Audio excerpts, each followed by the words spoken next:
Hello, मेरा नाम हर्षित जैन है और आज से हम एक नई लेक्चर सीरीज स्टार्ट करने वाले हैं सेट थ्योरी के ऊपर। तो स्टार्ट करते हैं। तो सेट थ्योरी स्टार्ट करने से पहले हमको जानना पड़ेगा कि सेट होता क्या है। तो what is set? Set is nothing but a collection. Collection of what? Of objects. Objects mean, object का मतलब क्या है यहाँ पे? ऑब्जेक्ट्स क्या हो सकती हैं चीजें? ऑब्जेक्ट्स कुछ भी हो सकती हैं आपकी।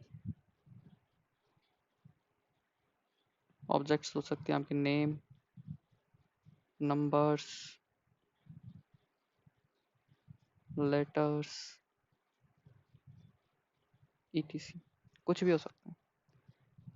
पर क्या हर एक कलेक्शन सेट हो जाएगा?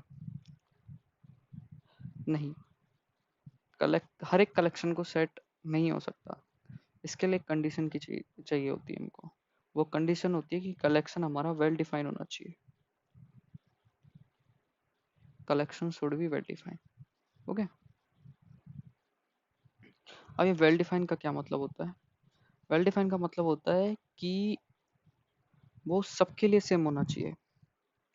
ठीक है, एक एग्जांपल से समझते हैं हम इसको। ठीक है, एग्जांपल लेते हैं। द सेट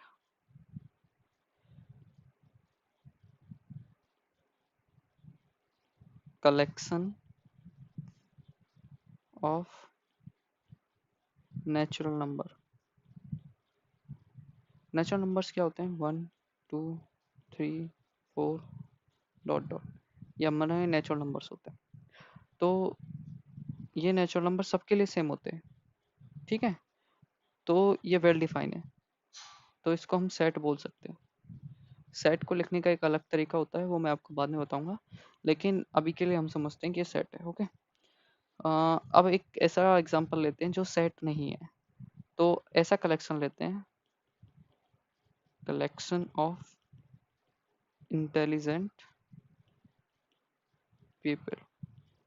ठीक है, तो इंटेलिजेंट लोगों का कलेक्शन। तो इंटेलिजेंट लोगों का कलेक्शन मतलब, अब मैं आपसे बोलूं कि आप एक कलेक्शन बनाओ इंटेलिजेंट लोगों का। आपने एक कलेक्शन बनाया। अब मैं किसी और लड़के से बोलूं कि वो कलेक्शन बनाएगा इंटेलिजेंट लोगों का, तो क्या आप दोनों के कलेक्शन सेम होंगे? नहीं होंगे।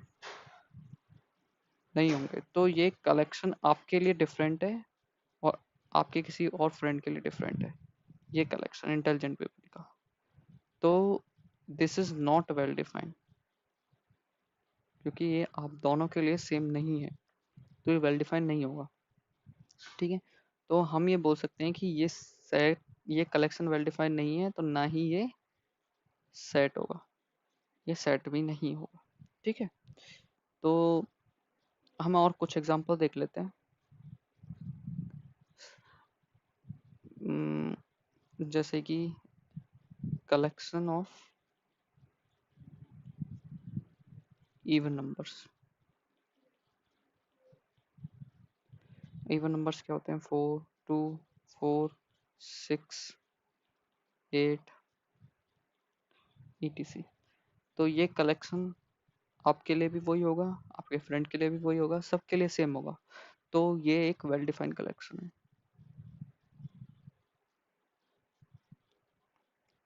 ठीक है, तो हम इसको बोल सकते हैं कि ये सेट होगा। पर एक सेट को लिखने का एक तरीका होता है, वो हम तरीका देख लेते हैं वो कैसे लिखते हैं। हम सेट को डिनोट करते हैं, सेट एक अल्फाबेट से डिनोट करते हैं। हम बोलेंगे कि set A, this is the name of the set. Okay, और फिर हम कर्ली ब्रैकेट स्टार्ट करते हैं। फिर हम बोलते हैं the collection of even numbers. ठीक है, तो इसी के अंदर हम या तो ऐसे लिख सकते हैं हम, या फिर ऐसे लिख सकते हैं 2 4 6 8 10। अब इन्फिनिटी तक लिखेंगे नहीं तो डॉट डॉट डॉट लगा देते हैं। ठीक है, एक नाम देते हैं बी, ठीक है। The collection of English alphabets.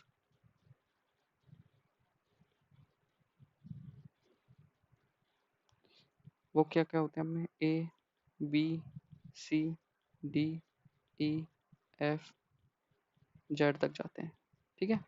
बीच में बाकी के अल्फाबेट्स हैं, ये मैंने डॉट डॉट डॉट लगा दिए हैं, पूरे नहीं लिख सकते, ठीक है। अब ये बी और ये बी बहुत डिफरेंट है, याद रखना, ठीक है।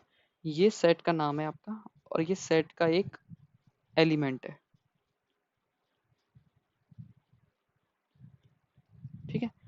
आप इस सेट के नाम को कुछ और भी डिफाइन कर सकते थे, लाइक राम, या कुछ और भी दे सकते थे, जैसे कि एन पी, कुछ भी दे सकते थे, लेकिन यहाँ पे बी तो बी रहेगा, ठीक है।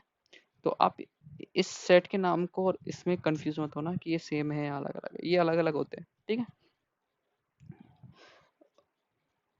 अब आज के लिए इतना ही पढ़ेंगे हम, बाकी की चीज़ें कल देखेंगे अगले लेक्चर में। Thank you so much.